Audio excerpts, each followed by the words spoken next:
I just come here. I want to invite some people for lunch. Yeah.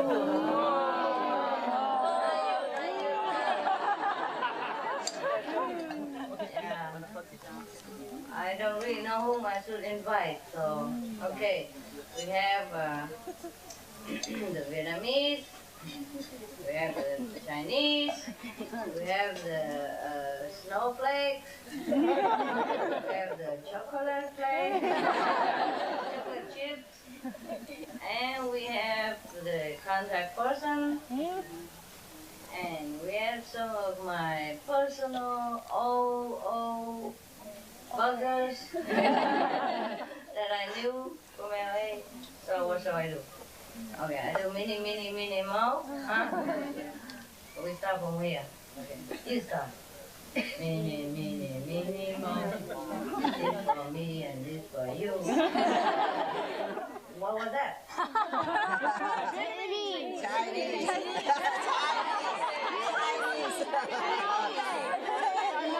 Snowflakes? Oh, thank you. Vietnamese, Chinese, snowflake. Thank you. You're very honest.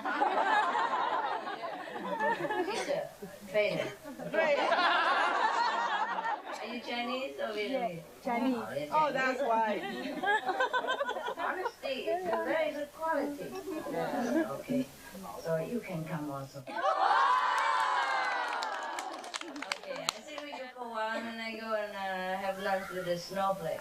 Oh, the chocolate chip also is okay. They also, I mean, it's a chocolate coat only. Sometimes you make a sponge cake and inside is all white and blonde, but outside it's the chocolate coating. Yeah. So maybe they can come along, huh?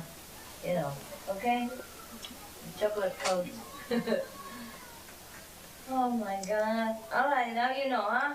I'm very fair, huh? Yeah. It's not like I love the Vietnamese better or anything. In fact, I don't love them at all. They look too much like me. And I see myself every day already. What more I want to see another? Yeah, and I don't even look half of that pretty. Yeah, except today. Yeah, when I come here, I feel like dressing up for you. Also, my attendant, they put all kind of beautiful dresses. I don't even wear half of what they put there. Thank you. Yeah. So it just feels like inviting, Just to be pretty for a change. You should see me when I'm at home. With my bird on one hand and the dog on the other hand and all kind of color on my body, Okay, huh? I love to see you, but it's your resting time. I don't want to waste your time. I'm going to...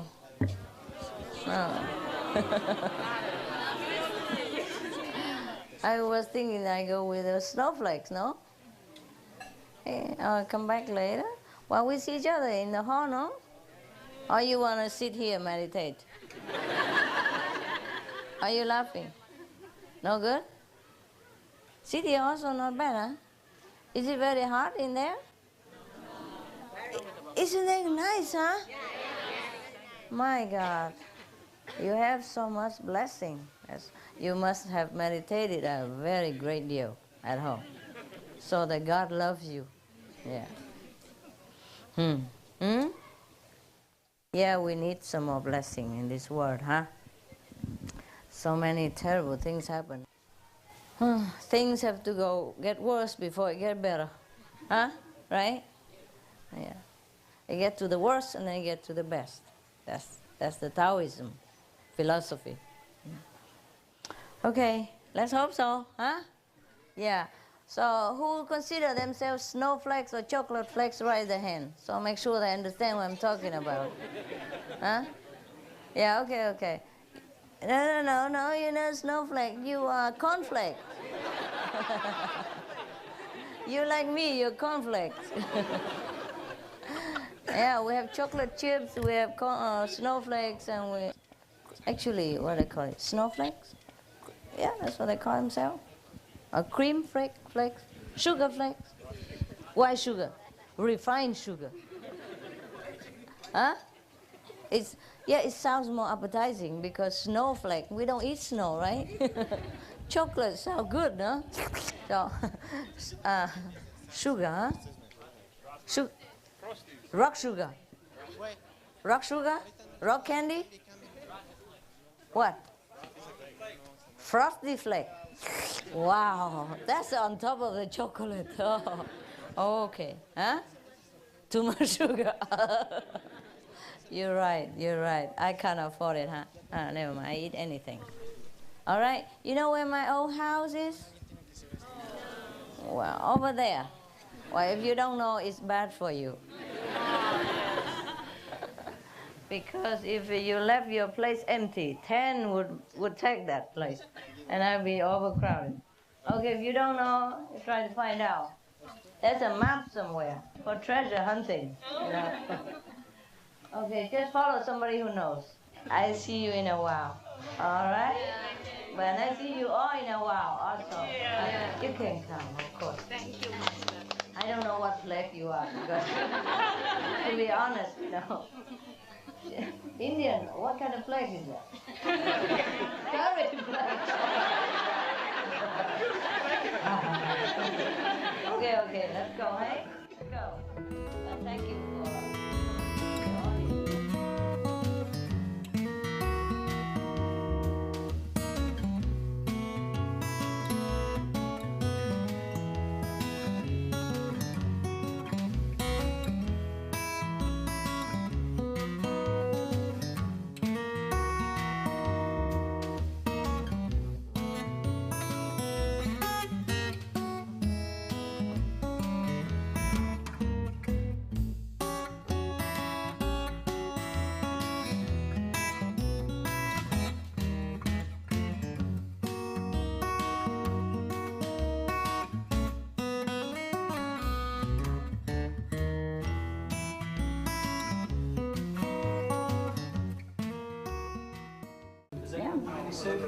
I would love soup. It's made of just some mushroom stuff. Mushroom and silk. Anybody else? No, you go. Anybody else? I don't want to make you greedy.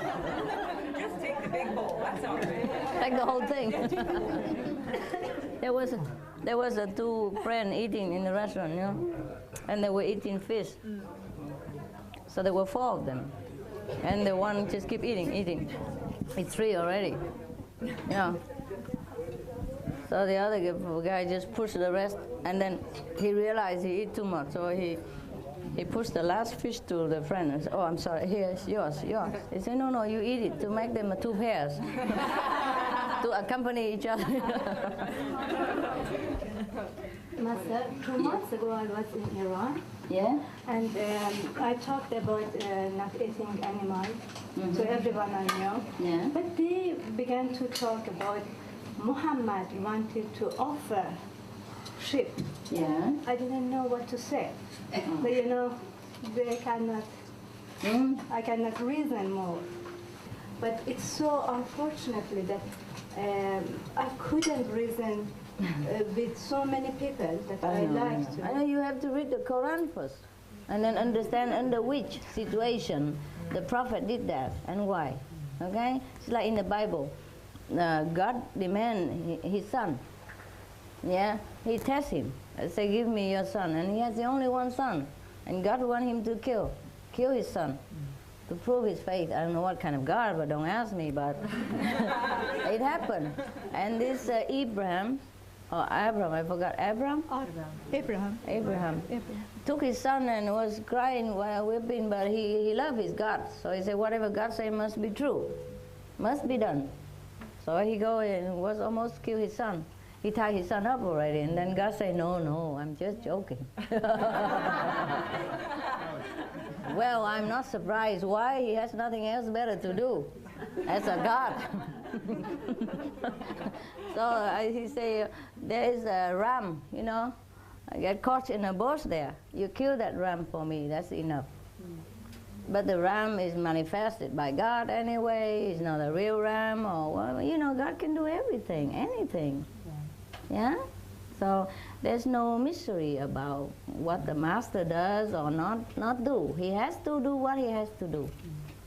Sometimes it doesn't look conventional. Yeah? Sometimes it doesn't look like moral. But the master has to do what he has to do. Yeah? Sometimes to do that. Just like sometimes, you remember, okay, imagine the police, huh? Or the chief, the sheriff, or the detective of the law, huh? Sometimes he has to cover himself and go out and deal with the criminal, buying drugs from them, exchanging fake passport and money, and pretend to deal with the illegal stuff, and then they catch them later. You see what I mean? Have to do with them in order to convert them. Many things the master has to do, not necessarily he likes to do. Yeah, some people listen, some people don't. They don't listen, all of them, you know. I mean, it would be good, huh?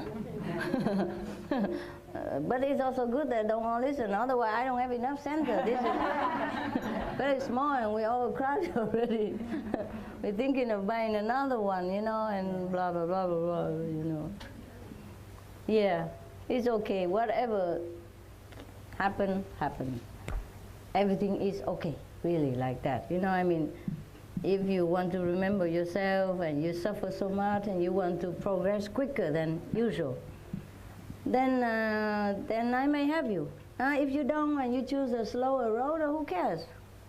It's all yours. You are God. Whatever you do is correct because you are God and nobody else there. If you choose to be a criminal, if you choose to be a bad person, so that you can learn by mistake and turn around and recognize God as the opposite of that dark and terrible force, then you may do so. Have you, otherwise, maybe you've been killing enough and you're tired of this life, you want to, you know, be a saint, then you may choose to do so. There are many ways to choose, you see? So I don't mean that you kill people and then you become God. It's not that. But you have to learn from the opposite. That's why we are here. You know, everything we do here is opposite from Godhood, from upstairs. If we are up there, we don't need to do anything. We don't need to eat. We don't need to worry about money. We don't need to have sex. We don't have to marry. We don't have to fall in love. Nothing. You see? So everything we do here is opposite to what we should be. And that's how we recognize ourselves. Huh? We recognize a man by seeing a woman. If there's no man, there's no woman. It's okay. Everybody is okay. Everybody is God. Even the worst criminal in the planet, he is God. And he has chosen that path. The God within himself. Yeah. There's no victims. There's no murderer, nothing. Tell you honestly, I mean, at the end of it, there's only one person. Only God. Did the victim choose to experience that? Yeah. Okay. They do, I bet you. They agree with each other. Like theater. This guy agreed to play the villain, the other guy play hero. They both just actors. Understand this? Yes. Yeah, before we came here, we agreed with each other, I'm going to play that part. And I help you to become a hero, so just kill me. Yeah. We choose to be initiated also, right? Yes, you did. How else can I do it? You are God. Can I force you? You are God. You must remember the one inside there. If we've chosen, how can you explain that some people don't stay in the path, they drop out? And they choose to drop out. Yeah, because maybe they came in, maybe their time has not come and some influence them to come in. You know, some of our good weather forecaster disciples. You know, my master, my God, if you don't follow her, wow, I know, I don't know. What else is there for you? You know, sometimes they think bringing them here is good. No, they have to be ready. Yeah, I always tell you all the time, they have to be willing. You can explain to them, and if they understand the logic and they come by themselves, and that's good, they will stay. If not, they come because of you. It's, oh, what do I have to lose? You know, let's check out what he's doing in there, you know. Because if I'm not initiated, I cannot come. Sometimes the mind tricks them, and that time has not come. And some people initiate only halfway, but their will is not strong. Of course, it's not like, okay, in heaven you promise to do something. When you come down here, the tests and trials make you do something else. So you have to overcome the mind. It's not that easy, like you choose to be initiated and then there's no temptation. Wonderful, everybody become Buddha in one day, you know. It's not that. You still have to fight for it. And some people lost the battle and they come back again. One more life is nothing for eternity, you understand? We always do it. Just like sometimes you play in a theater and you make something wrong, you say the wrong script, and the director said, cut, do again, okay? It's no problem. It's like theater, one scene is just half a day or 2 hours. For us, one life also is nothing. Nothing is it's a fraction of billions of a second in the universal plan. So we come back again and again. We don't feel tired. We're okay. It seems very long when we are here.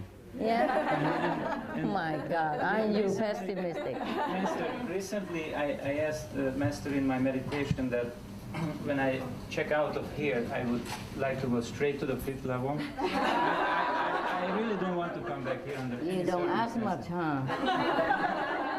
Well, it shall be done. I don't care what it takes. It shall be done, don't This worry. time I had enough. Yeah, okay, cool. And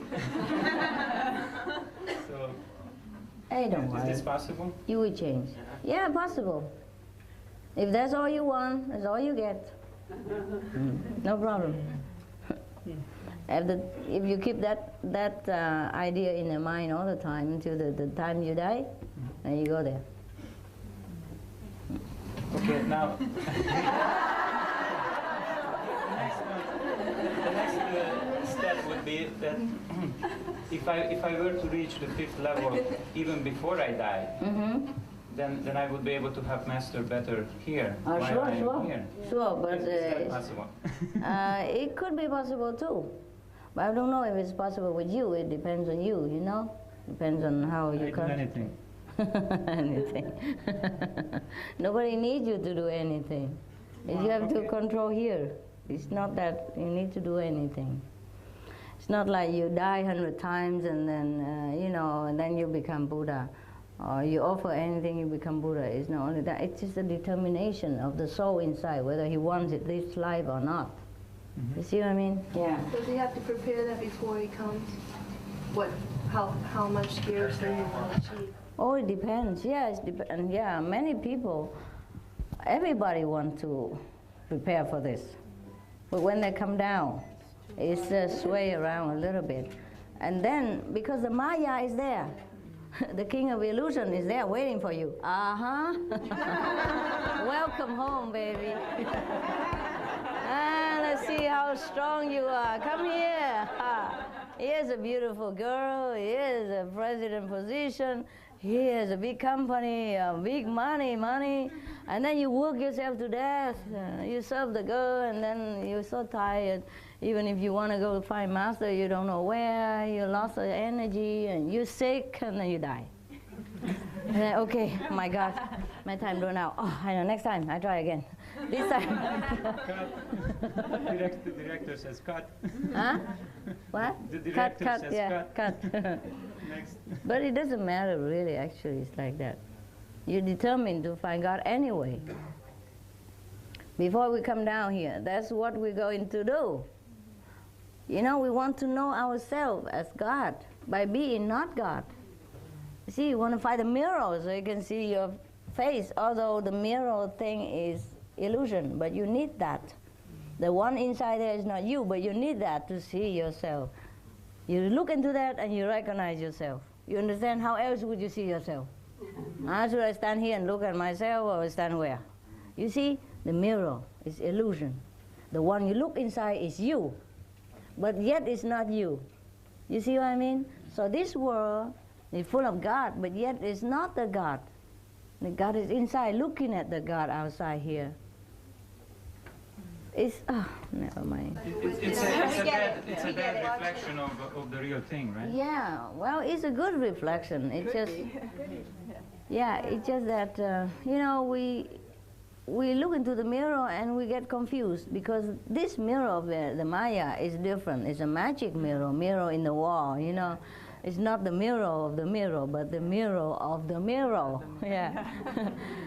So we get all confused here, and we see all the things reflect together in the mirror too, and then we get, oh, what is that in there? What is that in there? What's in there? And you even forgot to look at your own picture. Yeah. The mirror is so big; it reflects everything in it. And you're lost in that illusion. You chase the one thing after another. Oh my God, that look good, that look good, and you lost all in the mirror. Yeah, even when you know it's an illusion, you still go chasing. You forgot. Yeah. You forgot. You know, the time it takes you to realize it's a mirror, it's maybe a fraction of a second. But the time we realize Buddhahood is a fraction of a second in the universal time. You understand? Yeah. I was just going to ask you, I still feel somewhat fearful myself that I will fall off of this path. And I don't know why I do, because I meditate, I come to retreats almost all the time. Yeah. I think I've only missed once since I was initiated. Yeah. Yet that fear is still there for me. It's good. Good that you fear. So you hang on tight, you know? I hang on tight. Yeah. I do meditate every day, Yes, and yes. I watch your tapes, and I Yes, read yes. only your That's books. good, that's and, good. That's, and I still feel it. that's intensify your search. It's okay. It's okay. You just are too intense. You're just too sincere. You really want this. So you worry. Is there any bone there?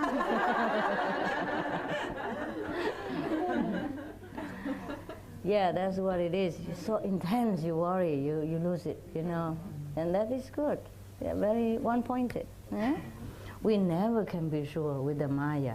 Never. Yeah. To death us do part, you know.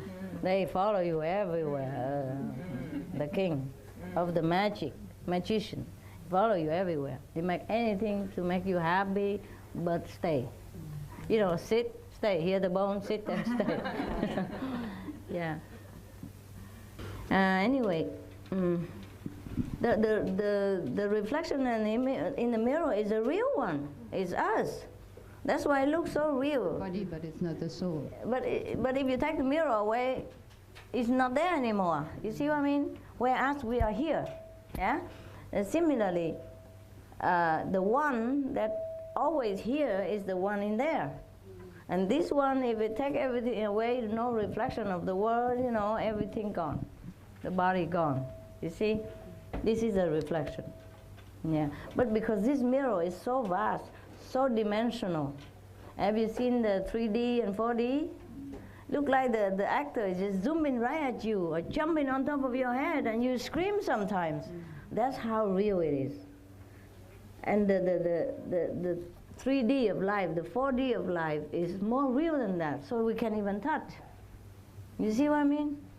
But when we look with these glasses in the 3D, wow, it looks so real. Everything is so real, like you are inside the aquarium, or you are under the ocean, you know, in the bed, under the ocean bed, or you are inside the train, or you are, you know, touching the actor's nose and everything.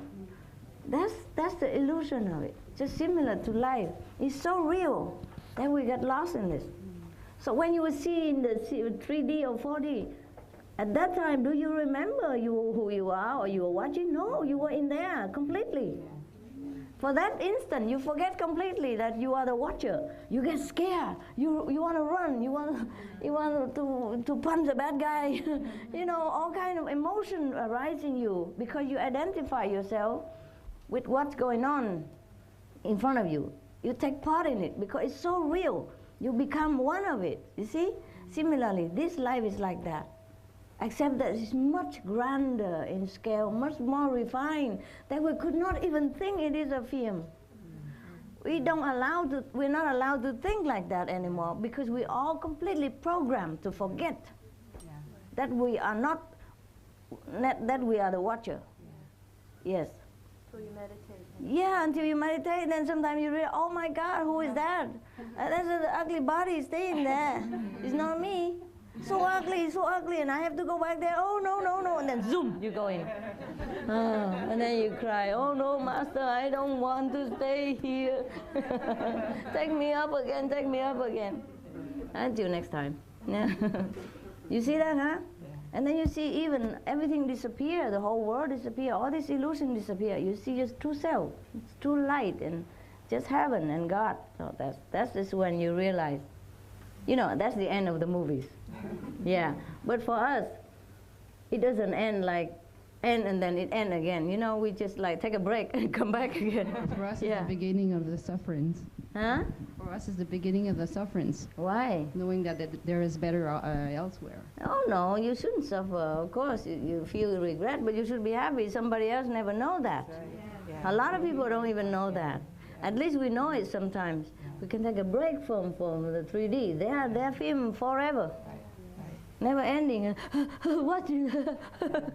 And wear out all the emotion, all the energy with the film. And we can take a break and say, oh, it's what a film. Okay, recharge. Oh, the film come back again. Oh, punch him, kill him. Yes. Yeah. One thing I just want to thank you for is when we talk about the people who can't get off or who can't go find a glimpse of themselves. Yeah. And recently, the first person in my family passed away. Okay. My father passed away. Yeah. And I never had lost a family member before, and it was pretty hard. I know. Yeah, thank you.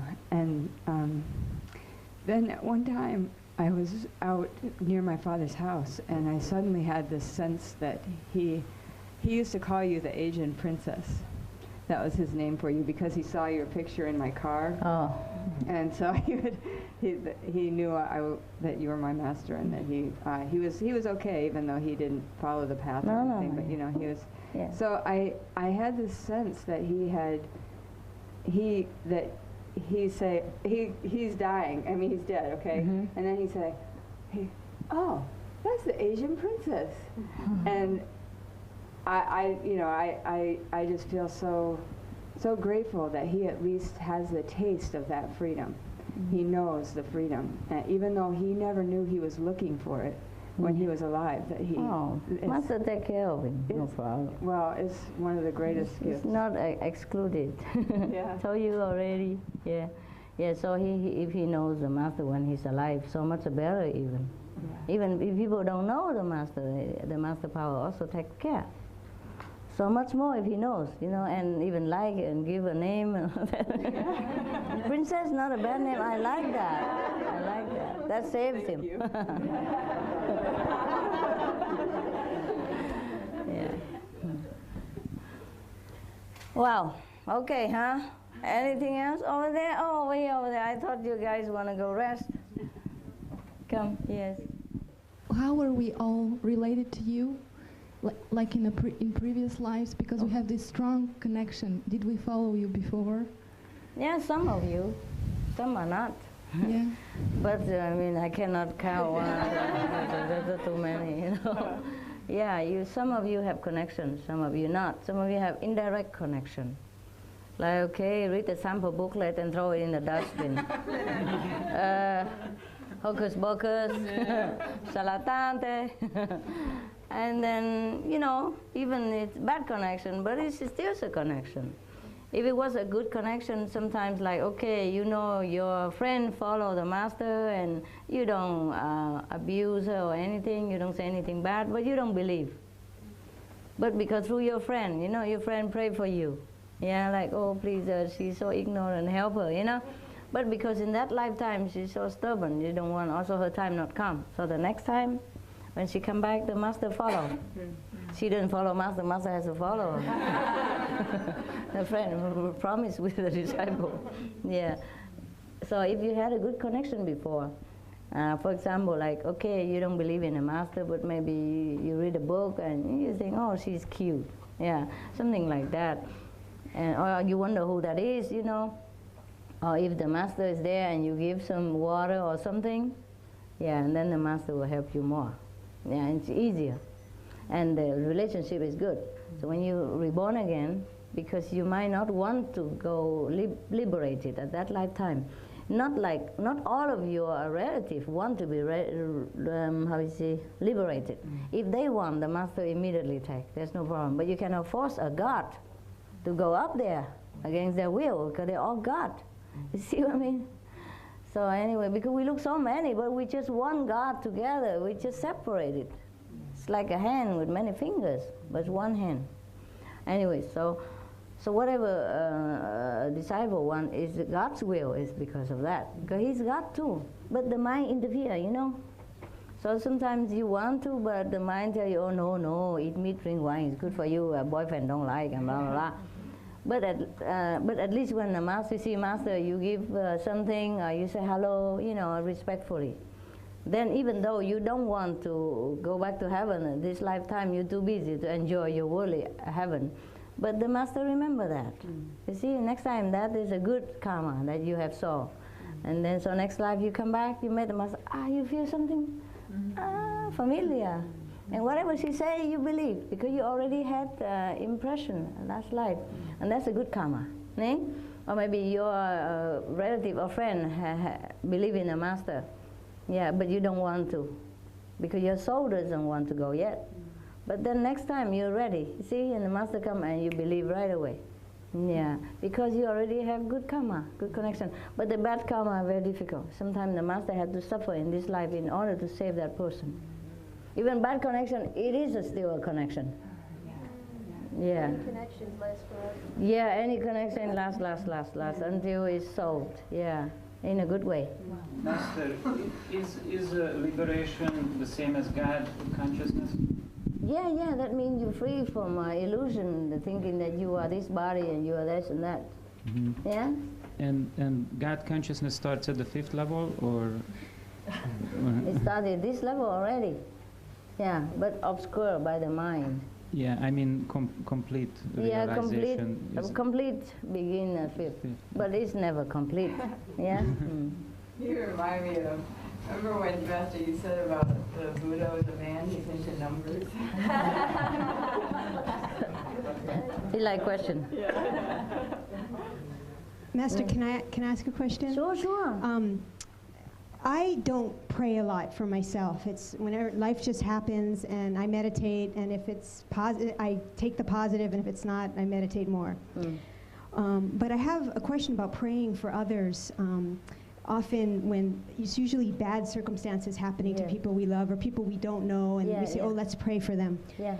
But, so I sit down and I think, okay, pray for them, but then I think, but they're God, and they chose this, and they might learn something. Everything bad that ever perceived badness happened to me was a tremendous learning experience, and I changed and grew in so many ways, so I can't say it's bad. Yeah. And I think that might be for them too. So my question is, how can we use prayer to help people, and what does it sound like? Well, if you feel like praying, then you just pray automatically. At that time, you cannot help yourself. Because you're praying not just for them, it's for yourself. You understand? So that you can bear that situation. Comfort yourself. Yeah. Because sometimes you see people suffer so much, you cannot do anything else but please do something. If it's your will, yeah? Or at least you pray for, please, whatever happened, let him benefit from that, so he can learn and know you better. But who cares? They all will know him at the end. That's what I said. I think to pray, then I think, but you have to meditate. No, you have to I don't know what to say, because I think, you know, it's, and whatever's happening, they're going to know it's more on the path, more of it. So. Yeah, then it's okay. If you realize that, then you don't pray. But if you have to pray, you pray. Okay? If you don't want to, you don't pray. It depends on you. Okay. Yeah? If you think God takes care of everything anyway, then you don't have to pray. But your sympathy is already a prayer. You see what I mean? Okay, that's I do feel all of those feelings, but I'm not sure, like a request. I don't feel comfortable with that. You do wish somehow that this person don't suffer so much. You know, that he doesn't have to go through this, but knowing that he has to. Yeah. You see, that's all. Now, sympathy is also a prayer, you know? Because at the moment you think of that person with love and sympathy, you transmit. Yeah, good will, good thinking. And who is it? Is God in there? God look upon the suffering of his own and he feels sorry for himself. So maybe the best prayer is just love, love, love. Yeah. Okay. That's a prayer. Thank you, Miss. You're welcome. I heard you on a tape say sometimes a great soul can separate into different souls, a great soul, Mm-hmm. and it's a little, and that you were collecting all the souls back to To yourself. yourself. Yeah, yeah. Other than the difference between God is everything, Yeah. it could also be a great soul. And I just remembered that on the tapes because I felt so connected with Yes, you that yes. I thought maybe you were collecting all of your self onto yourself in some sort of way. What is Possible. it really? What is the clear? Like, can one great soul be so much and then collect it onto itself again? Is that separate from just God is just one great being of everyone? That's what I thought you That's were another saying. one. Yes, yes, Yeah. that's yeah, yes. But it was so beautiful. I just wanted to know, is that true? Yeah, well, in a sense it is true, Yeah. because we are all but one. Right. Yeah. But we have to play different parts in order to make it whole. You know, the body needs the fingers and toes and eyes and nose. We cannot, the whole body cannot be just a big nose, for example. When they Yeah. see you, they feel like so at home, like coming Yes, yes. back to your. Like, Yes, yes, that's maybe like some so of them. close. Yeah, some of them has been a part of the great work, so which is like a group consciousness, you know, to work for the great cause, so they come back again to do the same thing, or to further evolutionize themselves by doing better thing. Yeah. 'Cause I feel so at home, and Yeah. it's like I just. Yeah, but after initiation, whoever comes to initiation, you know, they're sincere, they feel at home because we all have the same goal and we're one. We become connected again because we have never been separated. It's So the illusion that you separate. Yeah, yeah, so if you connected, then you feel you are me, or at least a part of me. That's normal. Yeah, the master, of course, can divide himself or herself into thousands, millions of beings and make the whole world, but it's not only that. The master does Yeah. that. Also, yeah, sometimes master have to take some of his own, how to say, dividedness? Yeah, in order to help him with work. Yeah, so if you see whoever who work a lot and sincere and have good experience, then it must be one of the small part of the master. That's what I thought. Yeah, and if, yes, go ahead. I just want to say thank you for helping me in all the bad moments of my life. That's it. The bad I love moment you. or the best moment? And the bad moments and then the best That's a moments. good and moment, every okay. moment. Thanks. Oh, you're welcome. Thank God. Yeah. Amen. Hi, Master. I've been here before in this place a couple times, and in Florida, etc., and in different retreats throughout the last few years. I didn't really want to come this weekend.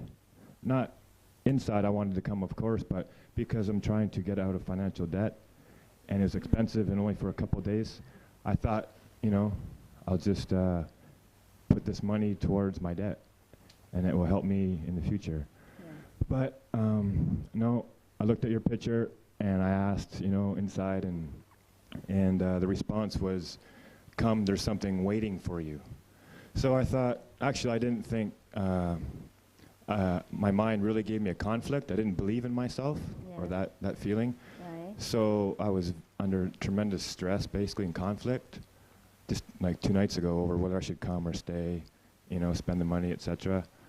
And of course I come. I always come anyways, no matter what, at the last second. But it seems like I can never get out of this financial debt because I always, you know, I'm not blaming retreats or nothing like that, but it seems like I'll be close and I make all this money, and then all of a sudden retreat comes and there goes $1,000. I'm like, oh my God, back to square one. And along the way also, I've been accumulating other debts as well. So things I find kind of necessary to be normal, to be a normal person living in society. Like you have to have like, you know, a bicycle and a vehicle and stuff like that. I can live without one, but to be normal and to, you know, make everybody comfortable around you, you still need to have basic things, right? So I have to spend my money on these things as well. What's inside? Why does the retreat have to start when you're in financial problem, right? Is that what the question is? I don't think so. Is it okay if, do I have to worry about my financial debt? Is it going to take care of itself, maybe? That's one question. Yeah, a lot of people have debt and it takes care of themselves. Either they declare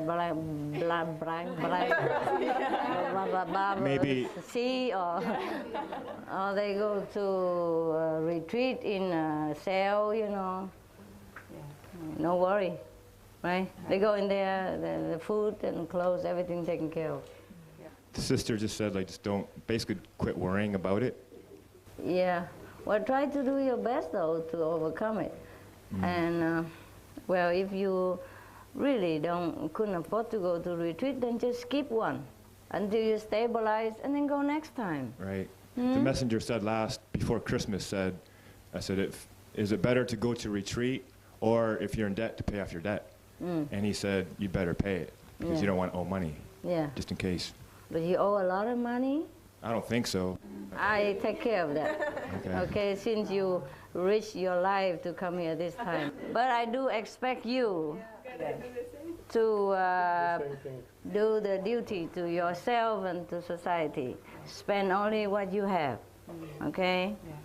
Walk if you have to. Don't incur debt. That's what I do when I was younger. I don't have that much money either. You know, I just work anywhere, a small thing, you know, for the Red Cross or everything, but I don't overspend. I still don't right now. That's why we don't have another center. Because I don't want to beg. I don't want to mortgage, yeah? You don't feel like you own it, you know? Only when you pay cash and you feel, oh, this is my center. If you pay mortgage, then the bank center. It's not my center, you know? So if I buy a car or a bicycle or whatever it is, I do according to the budget. If I have only $500, then I don't spend $600. Even now, yeah. So just try to, and if you don't have it, then don't spend, huh? I think. I actually, recently I just bought an expensive item, and I was going to buy a lot more. Yeah. Because that's just, I got caught up in it. Yeah? And Maya, or pretending that this is going to make people happy in my life and myself, or more comfortable. Yeah, I understand. But thank God, other initiates, I found three or four, and each one gave me the exact same advice that Like you just what? basically gave. Like, Just spend within reason. Yeah. Secondhand, you know, whatever you can afford. You don't have to go into debt. And all Yeah, that. no need to worry who looking at you and think what. You I know? got a big problem with that. Always in my daily life and stuff, about worrying about how people look at me and treat me and stuff. I know. Then you're very far behind your spiritual deadline. I know. You have a lot of debt in spiritual field, honey. Don't let money overrule you. Don't let anything overrule you, because you be slave. You have to be the master. Yeah. Okay, so this will serve you as a lesson. And I pay the fee for it. No. I pay the fee for your lesson. For you, because you are my kid. Okay? Don't worry. You will repay me in some other mean. No, in other way. It's not just money, you know. He repay me in his love, his kindness, and his diligent society, and his change of way of living, and his change of way of thinking, and the elevation of his spiritual practice. So this is the way you repay me. Yeah, so there's no need to worry about that. Just a few pieces of money, of paper. Okay. That's the fee for your intuition. For your Tuition. Huh? Tuition, yeah, for your lesson, yeah. The parent you have to pay, you know, I have to pay for the kid. When they go to college, you know, if they cannot pay, you pay. My God, I told you. Yeah, ma'am. Master, when I meditate, I am in lot of pain in my body. Yeah. So I cannot concentrate. Oh, I'm sorry about that.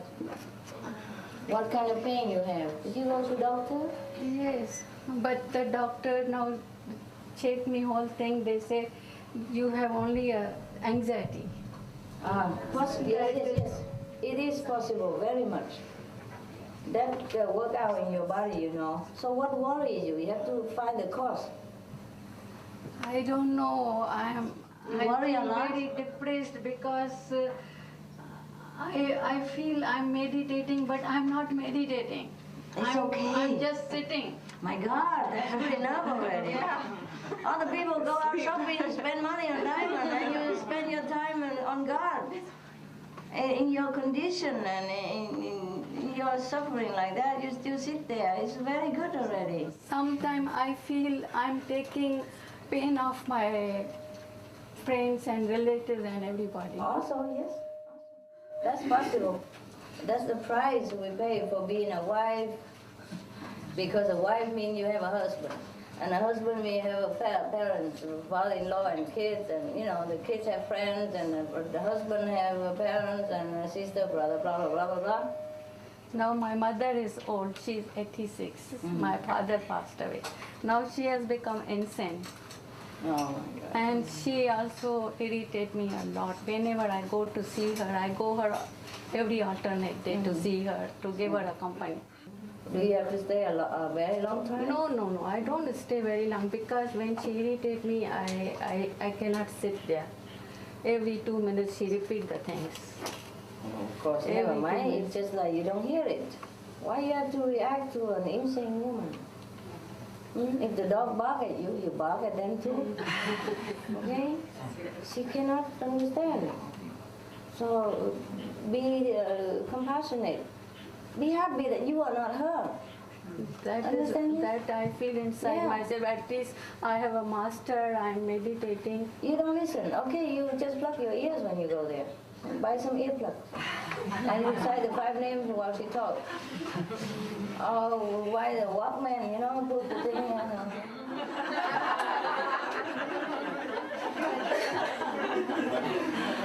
Do something creative, for God's sake.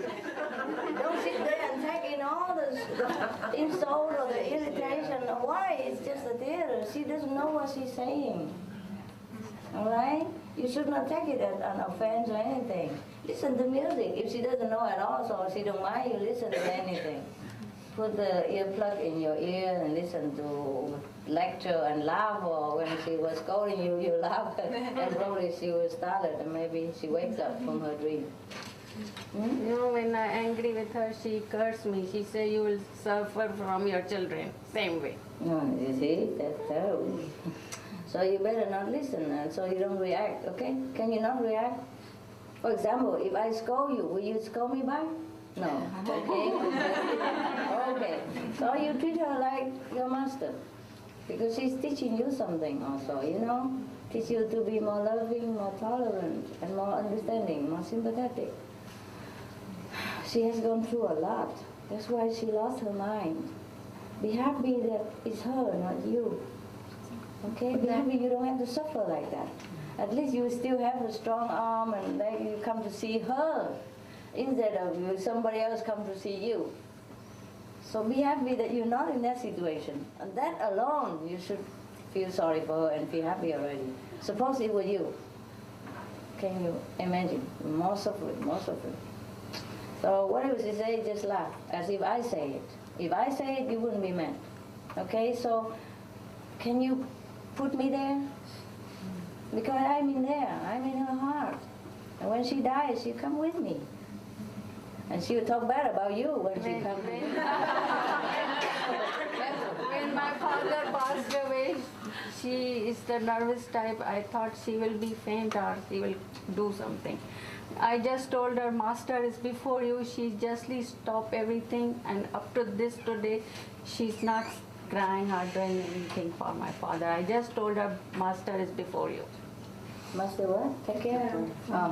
Oh, okay. Then she knows, then at least she believes in your master and she's not saying anything bad. She will be gone before you to be the master, and then she said, my daughter, she was very bad. And you're great, we suffer, you know? Okay, never mind. Just remember, it's me. Okay? Thank you, Master. And if you think it's me, you cannot do anything. Okay, when she talks, just take the picture out and compare. I look like her very much. Yeah, you'll see. If you concentrate well on what she's saying, not on what she is saying, but what's behind that she's saying, and you see me there, and you'll be too scared to talk. Just remember, always, I'm there, okay? Thank you, Master. Yeah, you're welcome. You have to help her, you know. She doesn't live long anymore. You'll be sorry when she's gone. That is the thing I feel bad inside. Yeah. Like now any moment she can go. Yeah, so and do if something. she is angry with me, it's not good. Yeah, I know. That's why. So just laugh at it like theater, you know. She's not talking to you. She's talking to nobody. She's not aiming at you. She's aiming at nothing. She's lost it, you know. She's gone through so much suffering, you know. At her age, you know how many children she had raised, how many bad neighbors she has to put up with, and how many fights with her husband she has to swallow. Yeah. Lucky she's not so sick. She just lost it because she couldn't bear no more. Who can bear this life? Tell me. We are strong, but sometimes we could even, you know, fall down and succumb to all this pressure of life. And she's just a very frail woman, and she endured it up to now. She's 80. My God. 86. Huh? 86. 86. How many years? 8 decades that she has to put up with this kind of life that we have. And she didn't even have a master. Okay? You're very lucky. Of course, I know it's very easy for me to say because it's not me. But that's the best advice I can give you. Yes. Just think of it as God. Because it is God too. God is testing us in every corner, in the least expected place, through a least expected person. Because we think, Mother, she should be sweet and all that. Master should be always kind and smiling and forgiving. But she's scolding somebody. You know? You understand? It shock you out, but that's God too. There's no one else is there. I cannot be there always to test you. Yes. So somebody else has to do the job. She's just a stick and you bite the you stupid. Good. I know you do. Yes, next one. Master, first I'd like to say that I'm absolutely humbled by your realness. I can't put much more into that. I'm kind of at a point right now where it's like I've had to grow up kind of fat. I'm 23 years old. Oh, you have to be responsible. Right. I kind of went from being a kid to who just moved out from mom's house to a a dad. And I'm a musician. That's what I've known my whole life. You know, I'm a singer. I mean, I teach classical singing, and right now, and I play guitar and all that. Profession. I'm kind of at a point where I don't know whether I should be killing myself doing a job that isn't me.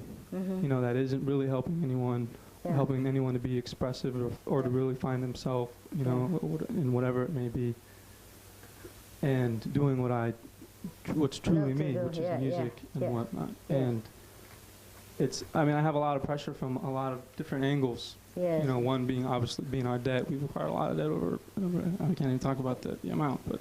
Being 23 and married and one kid, I know. It's hard. It's really hard. So we're living at her parents' house right now. But, that helps. Which is, absolutely. How about your wife? Is she supporting you? More or less she is. Yeah? Well, if she works and you work a little, that should be okay.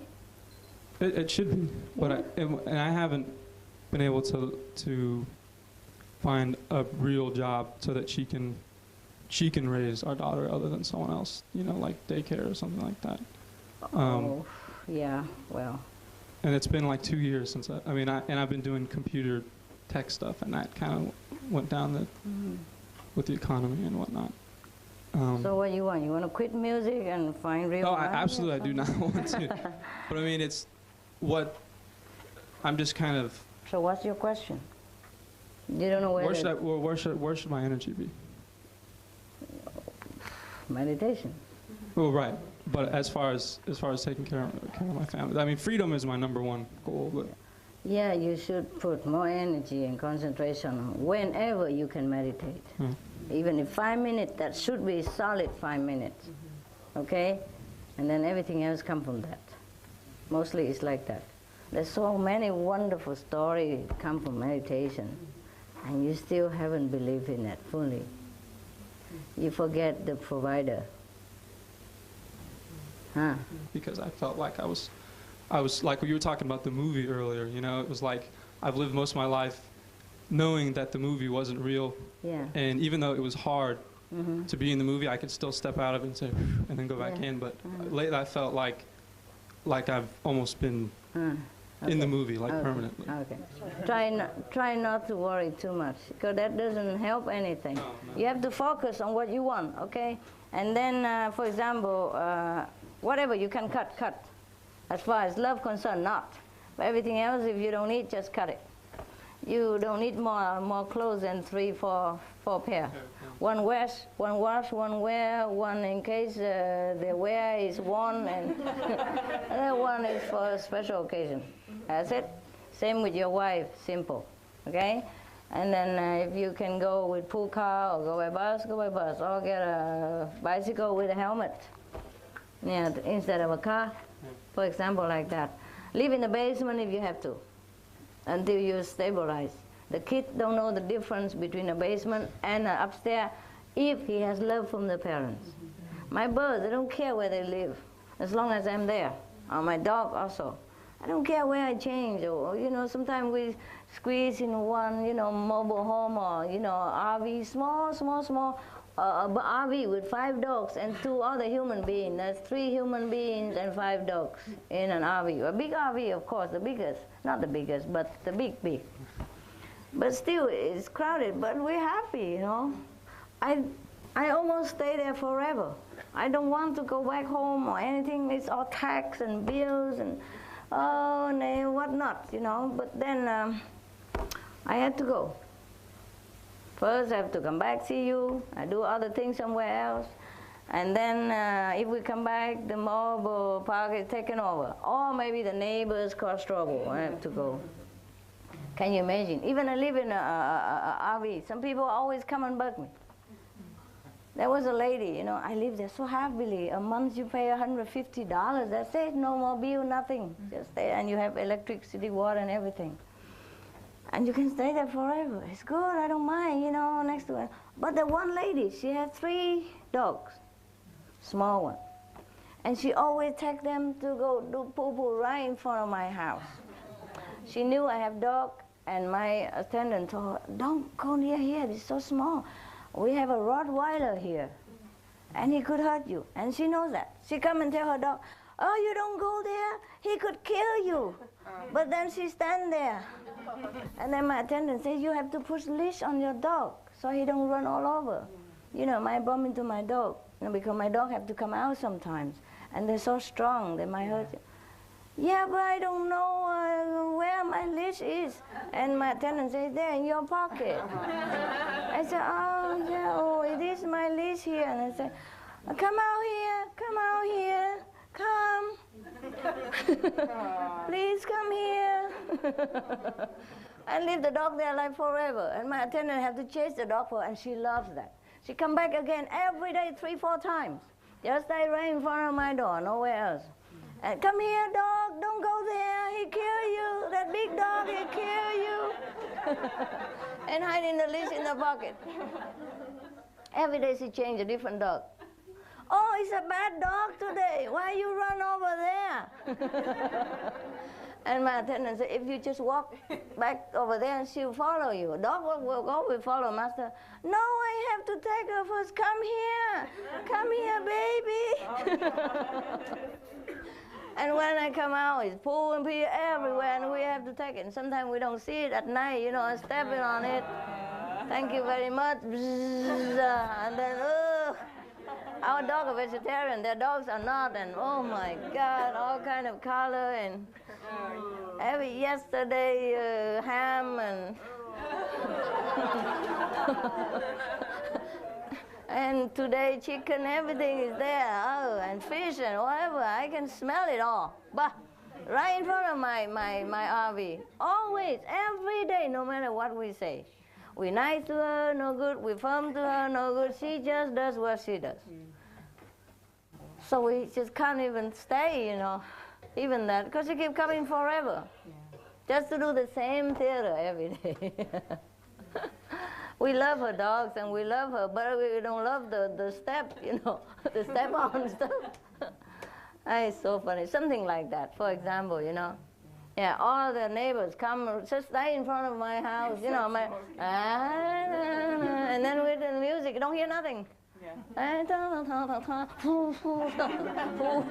know, and the wind blowing right into my my house. Yeah, and cigar and whatever, you name it. And then put the radio, you know, bigger than life. Happy, happy, you know. Happy anywhere, why in front of my RV? He has his own RV. Why he stand in front of my RV and do this kind of stuff that God knows why? Yeah, want to shoot me out. Go back to your disciples, that's what he said. Yeah, for example, what is it? Oh, that's from the disciple. Wow, that's very generous of you. Thank you. This means a lot, you know. I know this is what you given. This a lot for you. I know that. Yeah. Okay. Even though the number is less than mine, but for him it's bigger because he earned different. Here you are, it's the same amount, so don't get jealous. And I don't want to hear no more about all this stuff. Stabilize your life. No, it's okay. It's okay. It's from God. Stabilize your life and cut off, and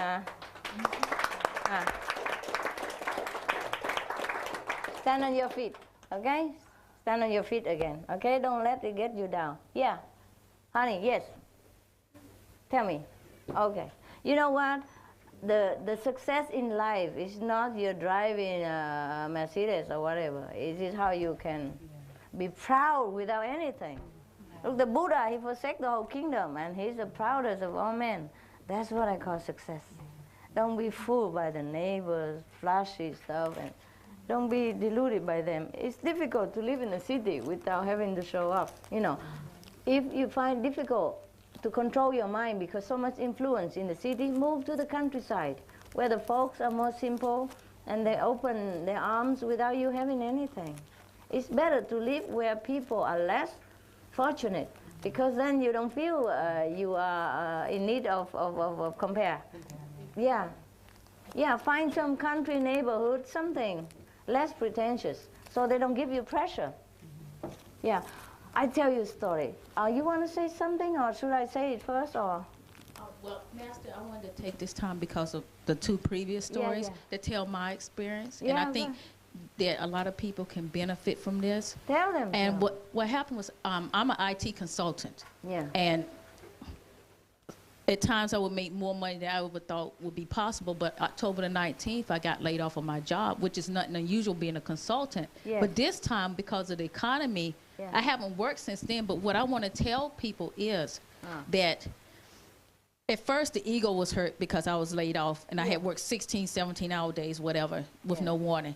Then after the ego got over being laid off and I got readjusted to not having that income coming in and having my unemployment check, then I said, well, January, income tax checks come and I can get caught up where I was from behind. And so since then, but what I want to tell people is people are amazed when I tell them that I've been out of work since October the 19th. And Master, I want to tell you, I have never been happier in my life. You take such good care of me that I tell people that sometimes, even when it seems like I may not be able to make mortgage because I'm single, money comes. Or something happens where, like in April, I didn't have to pay mortgage because I got to refinance, and they said, well, you can skip a month's payment. I said, Master always takes care.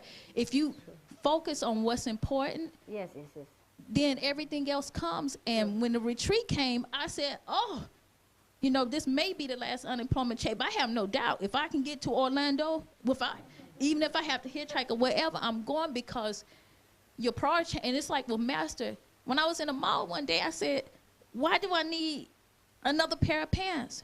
That's not important. What's important is I know without a doubt, instead of saying I think I know that I'll be taken care of, I've had to live it since October and not think of it in theory. And to me, I can't explain it, but it's just money is nothing. It's illusion. But see, it's not the money thing. See, for me, it's not the money thing. It's where you put your faith and where your priorities are, because it will test you. It will test you. Yeah, it will test you. And the priorities for me, I know without a doubt, my soul is the #1 priority. And I say, even if I have to sell a house, but my house is not a big deal, because when my mother was sick, and I said I might have to move back to North Carolina, I said I may have to sell a house then. So what does it matter if I have to sell the house now? Live in a mobile home. It does not matter. your Live in a soul. motorhome. Yeah. So I just want to tell you, Yes. I just want to tell you, Master, that what you've given me is priceless, and I want to thank you. No, thank you so much. It's all yours. It's all so yours. much. Thank God. It's funny that you thank me. You are God, my God. It's But all thank you for yours. making me realize what It's the all potential yours. that I had inside. What a pity. It's all yours. You are great, my goodness. Everybody, if they know this, there's nothing else that cannot solve. No problem can ever arise. You are just God. My God, everything's yours. It's all yours. Everything's yours. I don't do anything. All I do is just take it for myself, and you take it for yourself. Everybody, the whole big treasure. Everybody come and say, come here, everything is here. Just like the table, we come here, everybody eat, And you keep thanking me. I have no credit, really. It's all yours. My goodness, you don't know how great you are. Otherwise, you're not talking like this. You realize just a little bit only. Otherwise, you wouldn't even thank me, because you know who you are. You know who I am and what I'm doing. But anyway, to go back to reality, money is an illusion. But when you have a kid and 23 years old and you don't have a house, it's this big deal. And it can blind you so much that you so have difficult to concentrate on God. So let's go back to reality. There are books out there that show you how to spend $300 per month only on a couple and 3 growing kids from 5 to 11. $300 per month. The kids go to school and everything.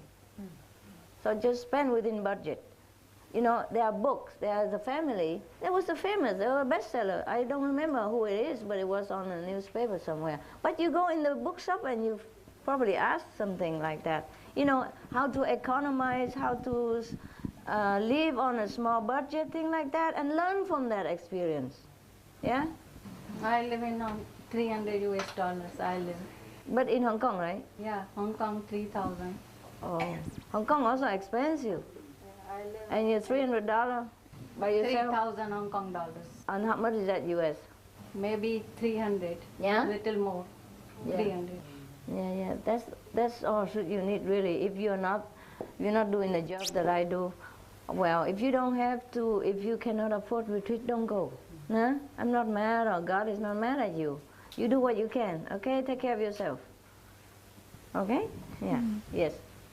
I am not happy if you incur debt and suffering for yourself and family because you want to go to retreat.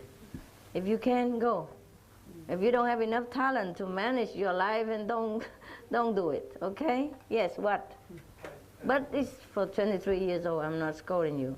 I probably was off, but I never was in debt at 23. Yeah, never. Because I just spend what I have. I do any job. I work even in the hotel, and I work cleaning the dishes, and so I pay my bill. Somehow I manage, I don't know why. Yes, sir, go ahead. Hi, Master. I've got a few questions, actually quite a lot, but... Yeah, I know. Go ahead, number 1. Yeah. I got married when I was 19. Yes. And I lived on student income, which is like unemployment. Understand. For, I think, from 1986 to 1995. Wow. I did a degree. I did a master's degree. I lived in London. Student. Yeah. Oh. I had 2 children at that time. So you can maybe show him how. Yeah. Yeah, we can learn from each other, You have to know where to shop, what to buy. You never buy anything new. No. You look in the shop and you buy secondhand, everything secondhand. Yeah, and you go home, you wash in bleach water or boil water and disinfect it and hang in the sun for 3 days and then you wear. And the master takes care of you like this, because what happens is when you go to the shopping, you see something is half price, the fruit is half price, the box is bent, you get it cheap. All the time something happens to you. Oh, you will just fall into that. Yeah, really. Evening time they give you half price. Yeah, Bread and everything. Yeah, they just help you. Vegetables, I know. half price. After 5 o'clock, half price. Yes. No, it's not only that, but you don't even have to buy. There are sometimes people just throw clothes on somewhere, and that is the shop. There's a book, They get their clothes second hand, of course, or from the where people throw away. They don't wear. Sometimes they throw it on in front of the door. But a lot of good clothes and big bed and table, everything. They just took them home and wash it and then use it. And even the toilet paper, they press it flat so that the kid don't go boo and the whole toilet paper come out. It lasts longer, they told me. Things like that, yeah. But the kids and everybody look so neat and tidy, not like they're starving or anything. And she go like buy seasonal, food or thing, and she go home cook and preserve it, and then eat it when eat it slowly, fruit or vegetable, whatever. Yeah, but of course it takes longer. And she doesn't work. He doesn't work either. And they both eat and drink and have all kind of clothes they want. And I tell you what, honestly, from my own story, it's not trying to make you feel bad or anything. Because we are all brothers and sisters, there's nothing we be ashamed of. Sometimes you'll be in bad luck. It happens. Yeah. So we should help each other. It's okay. Yeah. Don't feel bad because you will repay us or society in a different way later. Oh no, maybe you become a millionaire and maybe we can have another center from you. You may be a musician, famous. Who knows, huh? Look at Madonna, whoever. They were nobody before, no? Yeah? Everybody start from nobody. Yeah, yeah. I think the most important thing is you got to love your kids and Yeah. spend time with them. That's the most important thing. Yeah, they're happy even if they have only 2 pairs. Yeah, because we had almost no money, but we ate and had clothes and go in the park every day and I play with them. Yeah. And they're really happy and beautiful children. Now look around some other families around near me, relative. They have everything new, but sometimes the warm relationship is not there. True. So I realized the most precious thing is spending the time with the Yeah. kids and be happy. You should be Yeah. lucky if you have some little income, enough so you can practice, because the more you work, Yeah. the less time you have for your kid and your own. I got initiated. And the children might go drug and all that stuff because being neglected. Yeah, that does happen a lot. Actually, Yeah. one of my other questions I need to ask you about how to look after the kids when they're growing a little bit older. Yeah. But anyway, what happened in 1995, I got initiated. And before I got initiated, I always applied for a job, but I never got the job. And then and 2 months before I got initiated, I learned about you. An agent put me forward for this job. And what happened was, I just for a joke said, yeah, okay, put me forward. And I got that job. And after 2 months of working with that job, I paid every debt that I ever had. And when I came to see you in Wembley, that was with my own money I made with my own hand for the first time in my life. And also, I paid back I borrowed some money from my parents. Pay everything back. Because my wife gave me a lot of trouble because she wanted to go and see her parents in Pakistan. Oh. And because I wasn't working for that last year, she really gave me hell. And it's good, it helped me a lot because it motivated me to work. And when I worked, I felt brilliant. I felt really worthwhile.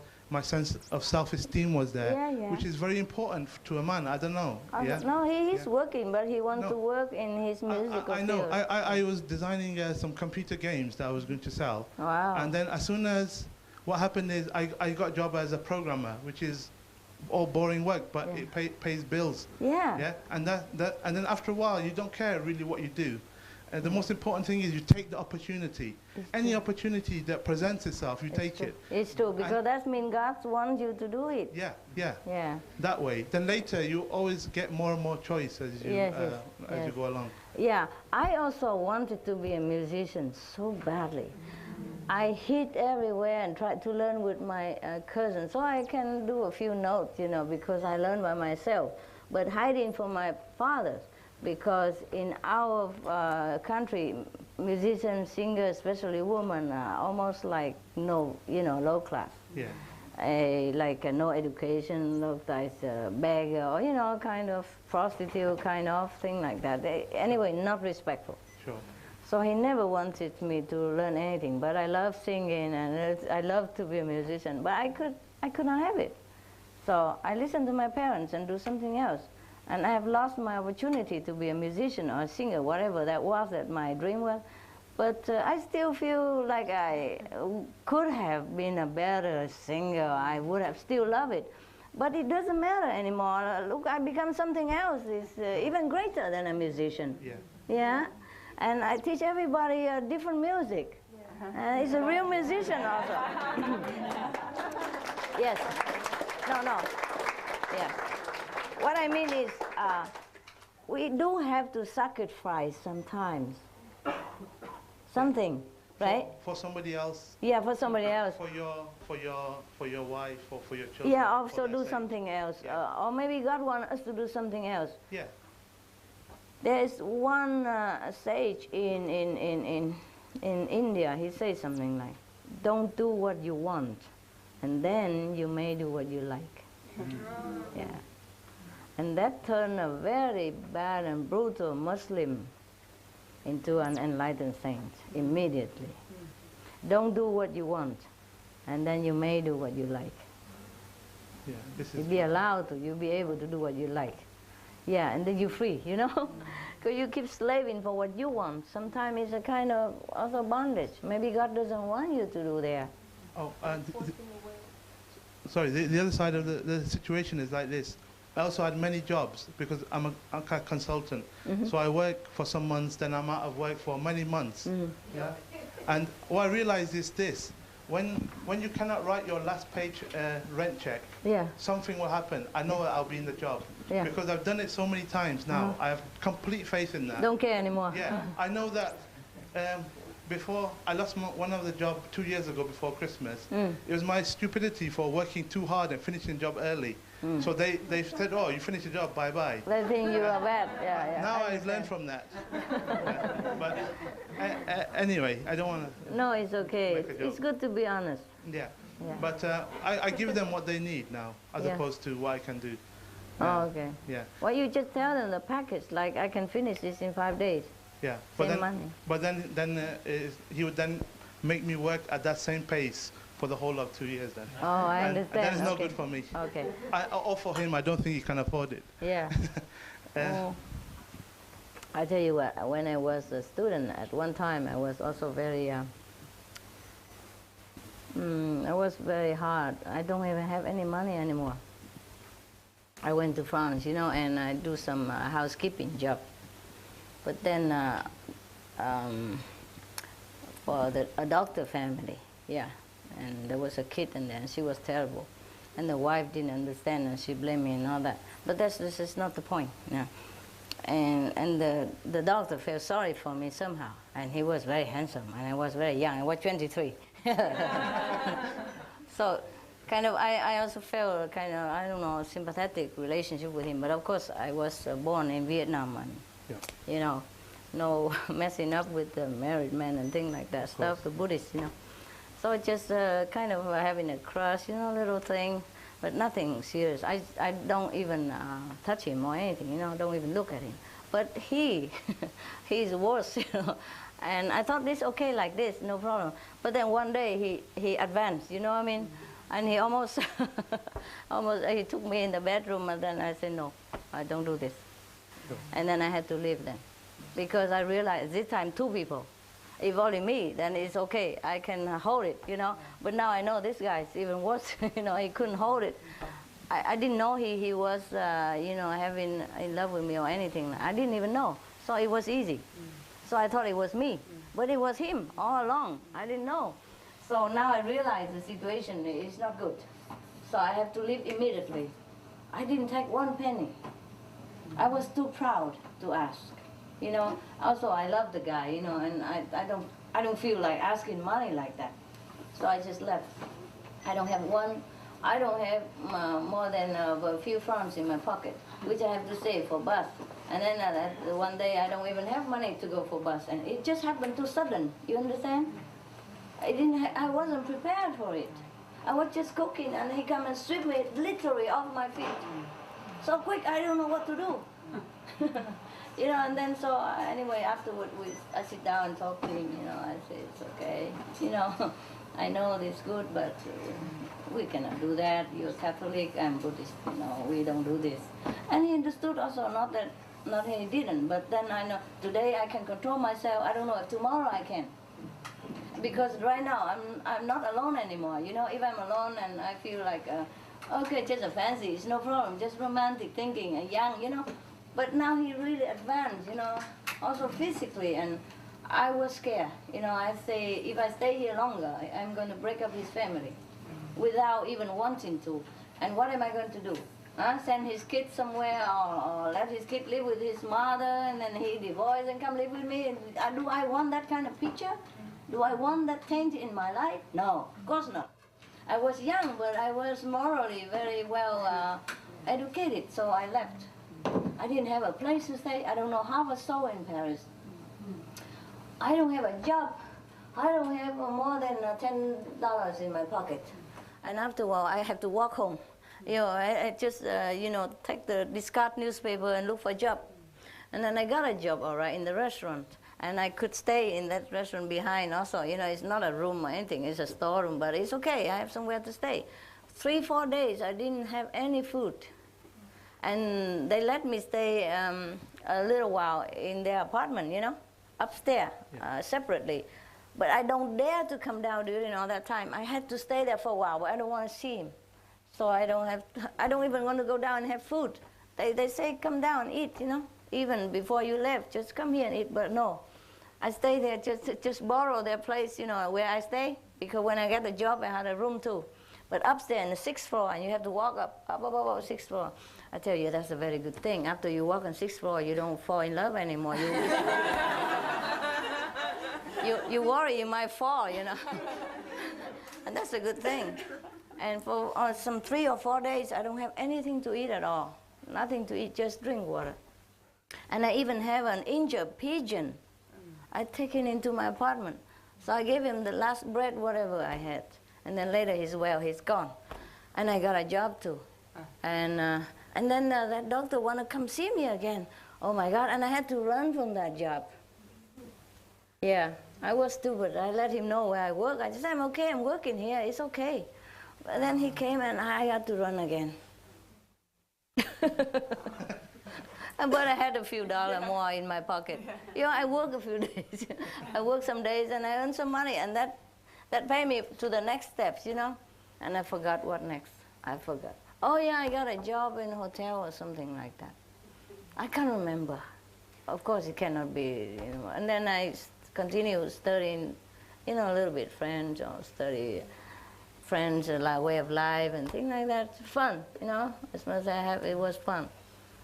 And so I'm telling you, you know, life can test us really severely sometimes, eh? So don't feel like you're alone, huh? I've been there too. And not only that, when I just started, you know, my job, my job, yeah, yeah, I didn't have any money, you know. I spent all my money, you know, when I first came there. When I first came to Taiwan, I don't know anybody there, but because I'm Buddhist, so I don't speak Chinese, so somebody from the Buddhist Association came and took care of me because she speaks English. And I wear Tibetan monk robe, you know, of course he respect very much, and all the monks that she met are rich. So he put me in the first class hotel and everything. I didn't know how much it cost. I thought, my God, how generous. He had probably a monk for free or something. I don't understand much. 700 NT per night. For me, that was the end of everything. So I run out quick. So I say, well, give me a temple or something. I cannot stay here. And blah, blah, blah, blah, blah, you know, because all the monks in Taiwan are rich, I tell you. I mean, 99%, they're rich, rich, rich. When I went to study those precepts with them, you know, monks and non-precepts like that, all of them, they eat luxurious thing all day long, and I can only look, you know. I said, my God, how can you spend so much money on that packet? You know, like seaweed, one packet 600 NT. For me, it's a whole lifetime money. I didn't have any. At that time, 600 NT is a lot of money. It's how much is it? $10? $2? Huh? Or $1? Kind of, huh? Huh? $25? Okay. Well, that I didn't have, you know. But somehow, you know, somebody would, you know, somehow it works out well. And then I work in the temple or something, and then I would have some pocket money. Yeah, fine. It's not much, but That's it. You couldn't even buy fancy chocolate. You can buy those plain for cooking chocolate. That's the pocket money worth, 500 NT. Anyway, per month, yeah? But you have to buy everything yourself, pen, paper, everything, blah, blah, blah, blah. But that's not the point. And even after I was discovered and spent time teaching people already, I still don't have money, but a lot of people follow me. And we have to share clothes and everything until I have only one left. And that's the only one, okay? And at night I wear something else, like almost like long john, something to sleep, and then wash that quick and then hang it there, in the morning put it on. So it's okay. We were happy though. I never know that money or sort of thing can disturb you. I never know that. But of course it's different when you have family, you know, and you have fancy neighbors. Yeah, that's the thing you should not have. Anyway, and then after that we do something, you know, like I grow some sprout to sell it, you know, and small thing. We plant vegetable where we rented the house, and later we couldn't even rent it anymore. They sold it behind our back because the house was like ghost haunted house. The grass grow that high all over on the driveway, up into all the rooms, and all kind of snakes running all over. And because the rent, you know, cheap, and that's a place, at that time I have like 20 followers in nuns and all that, like Tong, for example, that's one of the earliest one. And we share clothes and we share room, we share bathroom and everything. And so we do that, and then we plant things outside. But later the house taken away because they sold it. When we made it beautiful and everything, they sold it immediately. And we didn't even know. So and then we go out, go camp on a river bank. 3-4 people, 1 tent. Remember I told you? And I can always tell who is who because the toes sticking out. That's sticking out. So you know, and it's okay. It was fun in a way. It was so creative, so adventurous. Sometimes we have like a fifth-hand car. Somebody donated. We bought it by our money. I don't remember anymore. We have very little money. We put it in a tin, and whoever needs to take it. Yeah. We don't need much. We buy food, and that's it. You know, clothes is taboo because it's expensive.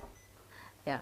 So anyway, that's all we have. And then the fifth-hand car, and then we run all over together, squeeze in like sardine in the doors, in the can. But then we go everywhere, and sometimes in the middle of the night, we just stuck in the middle of the road, and we just come right there. We thought the road is deserted, nobody there. But in the morning, the truck was coming, and we hurry, close, and then roll in the tent and run, you know. And sometimes I saw a piece of land, it looked like a park, and nobody there, you know, just some fruit tree, and next to the river, oh, river, we need water. So we come over there, we thought it's empty, and nobody there. I was naive. I really didn't know. And then somebody come in and say, you better get out before we call police. It's private property. It's a fruit garden or something, but they neglect it. Yeah. I was very naive. I didn't know. I just come right in the middle of the road because it looked convenient. Both sides is so hilly and you know, full of you know, hurdles and all that. So the road looked like deserted and also very broken. Look like a long time nobody goes, so it's okay. We come there because we're in the middle of the night already. We don't have nowhere to go, so we come right there. And sometimes we go deep in the mountain and get lost, don't know how to come back and all that, but it's fun. We always find something, like and get lost in the mountain, and suddenly somebody come and say, oh, come here, I have an empty house. You can stay there for a night. You don't go in there, there's nothing in there, and you can't go out, and there's no food, nobody in there. So we stay in his house. The house has no roof, but there's 4 walls, you know. 4 walls. At least a woman doesn't have privacy, you know, the walls, you know. And then sometime it rained in the middle of the night, and then so we just put a canvas on top of all of us and sit there, and we felt like kids. It was very fun. And we cook for whatever we have. You know, we bring pots and pan everywhere because that's all we have. And we cook the big pot and we eat together. And we have to take some time, collect some dry wood and cook it everywhere, anywhere at all. Anywhere when we feel like we could stop, we stop. You know, so we went around a whole Taiwan on a no budget. Yeah, I don't know how we did it. I really forgot. Yeah, I really forgot how it happened. That's how we did. And we come on the riverside, and sometimes the flood coming. Oh, everybody run, run, run! But I guess I had a mission, so I didn't die. You know, not so easily. And we drink sometimes all kind of dirty, stupid water. You know, I didn't know. Of course, we use a cloth, you know, to filter it. But then when we go up a little bit, we discover all the gulls are living upstream, and the gull, the whole heart was living there. No wonder the color of the water looks so weird.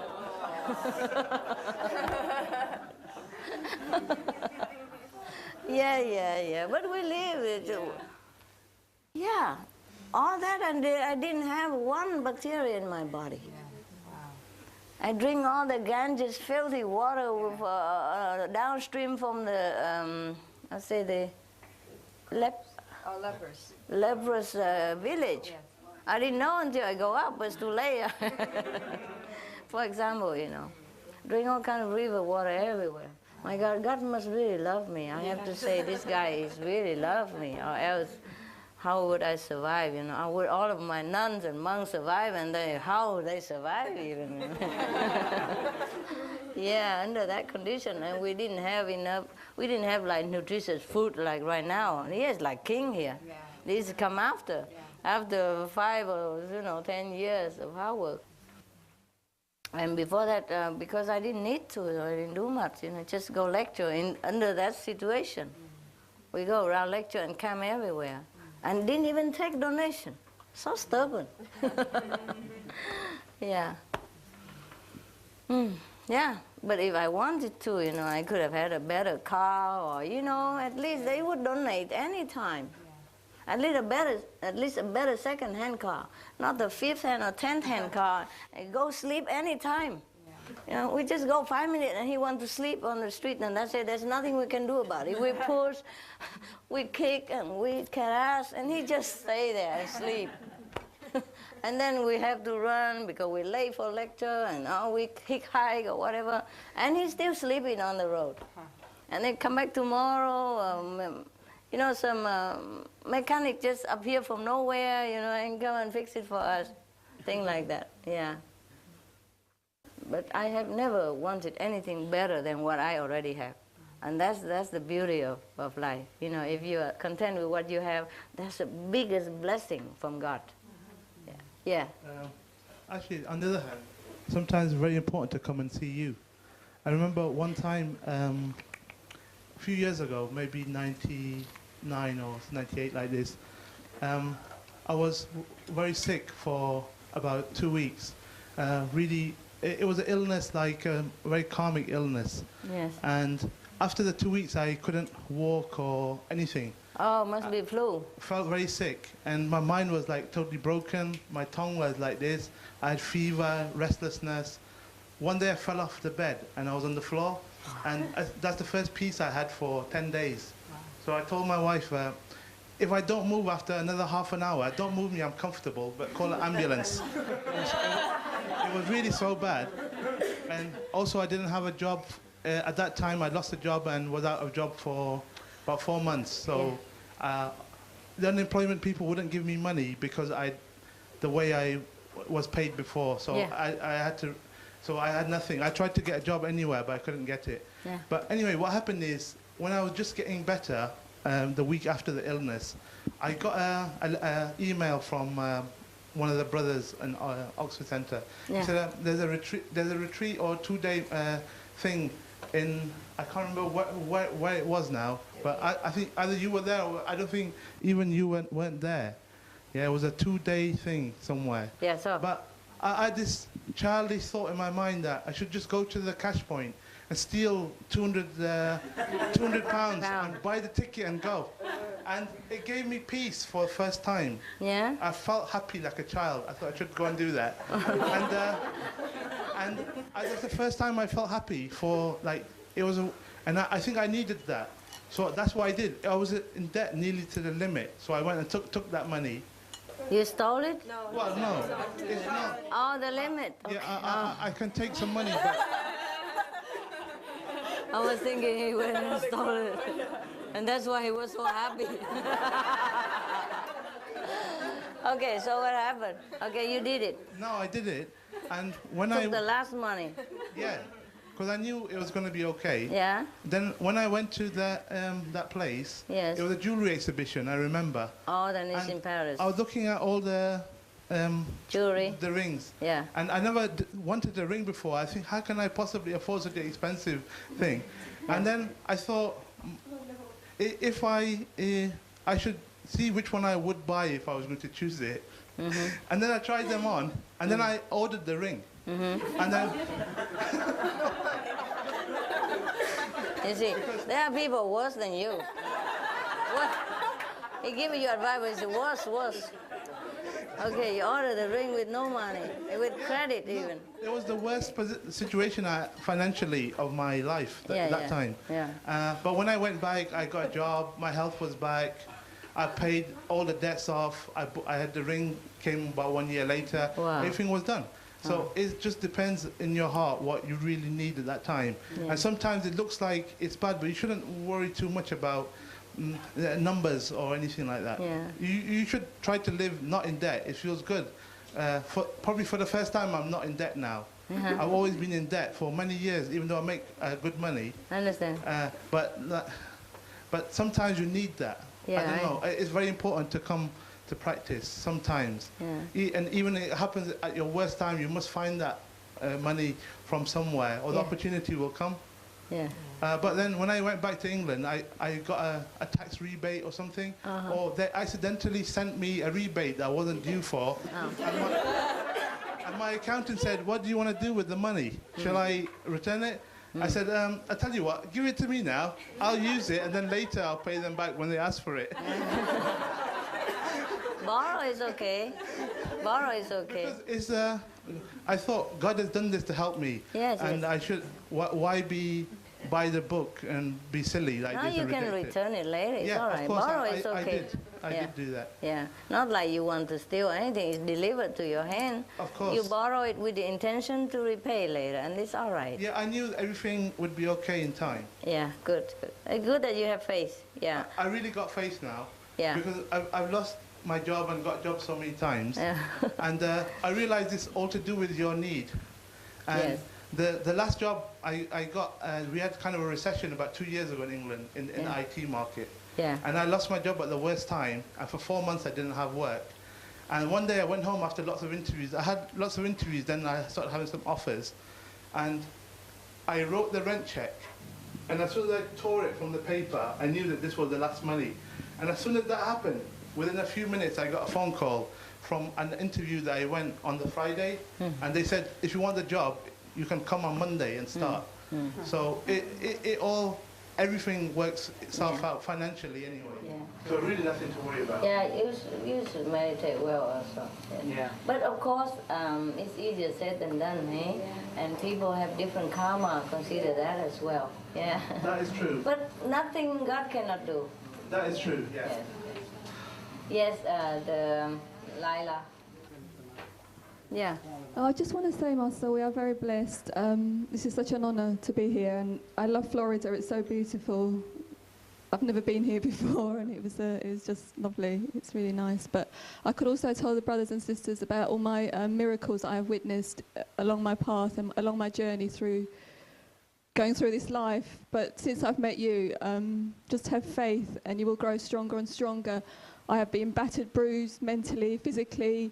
The more Maya's attacked me, the stronger I have become. The more I've turned inwards and found the strength within me.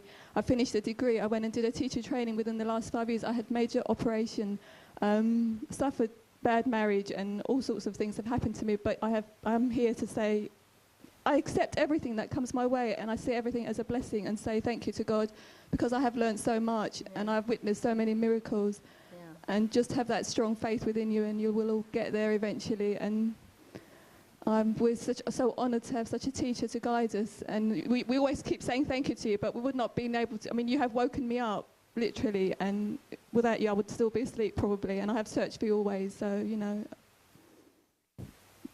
Here you are. Yeah, thank Here you. I am. Yes, exactly. So. You are truly my sweet Lord on earth. Oh my God. You too. Thank you so much. That makes me very shy. What did you say? Say it again, please.